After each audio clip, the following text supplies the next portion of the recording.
settings. And I mean, I've experienced this. I'm like, well, you say the settings here, but I don't see it.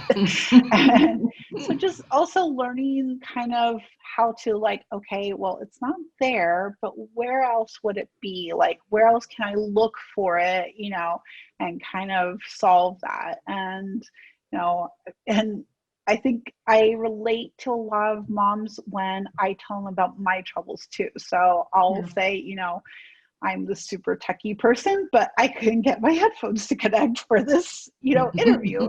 And it was a simple thing that I missed that I should have seen right away. But it's okay, right? It's okay. Yeah, And we realize in the tech world, it's almost like sports. You know, like I'll ask my husband, I said, it shows 3 minutes at the end of the fourth quarter for basketball. But why did it take half an hour to play 3 minutes? You know, and it's the same thing with technology, right? Because you could easily say, well, you know what? Put on the headphone or put on the earpiece, and that should take 5 minutes. In reality, it could take 27 minutes because you got to figure out the settings. You have to find out where settings are. I mean, and before you know it, 27 minutes goes by for something that someone who's not in the tech world think, well, that should have taken 3 minutes. But it takes different steps, and a lot of times, one thing about technology, you're always learning, aren't you? We're always learning. We're always learning. So we're always in those extra hours. I call them dog years hours. Yeah. Yes, for sure. And I run into issues too. You know, I was working with someone and setting up a plugin for them. And it wasn't coming up like I wanted it to. And I was just like, I don't know why it's not coming up. And so you start troubleshooting. And I think that's really important is, you know, not just watching a video and copying it verbatim, but also like troubleshooting and being like, okay, well, you know, what do I have that's different? With WordPress, it's notorious that there's plugin conflicts. So knowing, you know, how to turn off plugins and seeing what was the last plugin I installed, you know, different things like that. And you don't necessarily need to get into code or anything super, super technical to do that, but just kind of knowing, you know, different things that you can try out that will help, you know, the Control Alt Delete, turn off the computer, turn it back on kind of thing of just reset and try out different things and also time. I used to love those three: Control Alt Delete. Alt Delete, that was the savior, wasn't it? But and you gotta I know, I mean, we could talk about tech all day for sure. But you gotta tell me, like, what is your why? What all of this? Why are you doing all of this? What is your why? So I think being able to kind of teach to a point where women have the confidence to just do it on their own, and seeing that switch from I can't do this block of like, I don't know how, you know, I can't do it, to, oh, okay, well, I can do X, Y, and Z, great, and I'm running with it, and, you know, and then maybe if I get stuck down the line, you know, they come back. But having that confidence to say, I can do this, and it's okay if I don't get it the first time, you know, to keep trying and to know where to go for support. You know, we always need support. If you're in the kitchen, you know, a lot of times we go with recipes, you know, not everybody is creating things from scratch. I was scared of the kitchen until I had an Instapot, and then I slowly like got a little bit more comfortable with it. Should we say those who are techies are not necessarily cooks? Yeah. Oh yeah. I don't know. I wonder. I mean, I would love people to let me know. It's like, okay, I'm a techie. I mean, I wonder how many techies are you know, great at loving, not necessarily great at cooking, because a lot of people are great at cooking, but they may not love to cook. Right. So I'm wondering, what is that? I would love to see a statistic on that, right? Yeah. Yeah, I don't like to cook. I finally got a little bit more comfortable with doing things once I got an Instapot, and I was like, well, funny that it's like a gadget. well, unless you start seeing cooking as a science experiment, right? Yeah. Then you start loving it.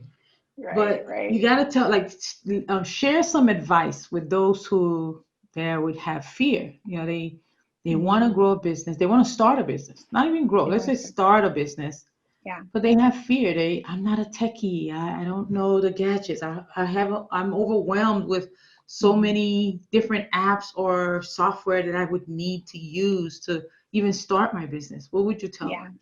Yeah.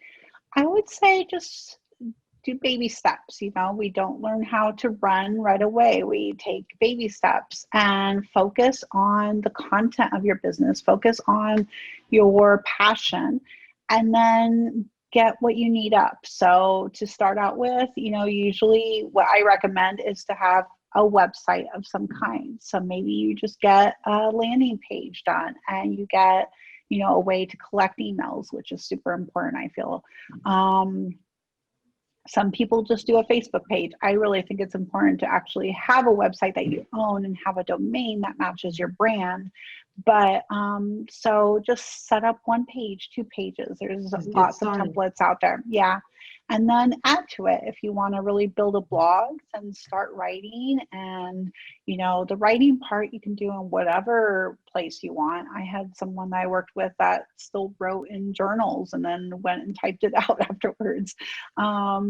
So start writing if that's your passion. If your passion is cooking and you want to do recipes, and collect all those recipes, and just kind of do step by step. A lot of people are into doing courses right now, and I think, I went kind of on the pendulum to one extent because I had the background in that. I had the background in online teaching. I had the background in, doing something online more synchronous and asynchronous. So that was a little bit of a learning curve, but there's so many ways that you can do a course. You can do an email course where your email system just sends out emails on a regular basis, every day or every 2 days or something like that, to teach about something. So people are actually even using Facebook groups to have their Hmm. online courses, so which I thought was pretty neat. So yeah, it's a matter of just getting it out there and Yeah. building that business. And so I know people would love to connect with you, Cossette. So how can someone reach out to you? Yeah, for sure. So I'm Techie Mama on all things. So that's TECHIE and then MAMMA. TechieMama.com is my main website. And from there, you can see my courses and my shop and all the things.